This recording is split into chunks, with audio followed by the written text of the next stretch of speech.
Good evening. Thanks for joining us tonight. I'm Nadine Woodward. If you live near a stream or a river, you've likely had to deal with flooding before. But this winter, well, it's bringing unwelcome water to places you might not expect. KXLY4's Jeff Humphrey working for you. He's on the Upper South Hill where something hidden beneath the soil is triggering urban flooding. Jeff? Nadine, the homes and businesses near 57th and Regal sit on depressions in the ground called basalt saucers. And when we get this much rain and snowmelt, the saucers fill up like this swale behind me, and the water ends up in people's basements because it can't drain through the solid rock. Out in the Spokane Valley, a different problem where a layer of bulletproof ice is keeping this precipitation from percolating into the ground. Up until now, only sunlight had poured through Pam and Jeff Miller's window wells into their basement, but on Thursday, it was something else. As soon as I stepped on the carpet, water went up and over my shoe.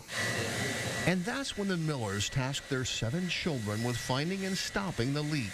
It was coming from the yard because there was just a sheet of ice and the rain coming down, hitting the ice, running off then underneath the deck and into the window well downstairs. So the Miller son Christian crawled underneath the deck through freezing snowmelt and tried to dam up the leak with sand his folks had poured into freezer storage bags. He shoves them in the hole and stops the water flow, which was fantastic. Meanwhile, some of the Miller's other helpful sons had started drying out the basement. Pam Miller takes it upon herself to make sure no more precipitation winds up too close to the house, so she puts up this tarp and redirects the roof runoff inside the trampoline pit. It was reaching a low spot right here, which was sending the water back that direction.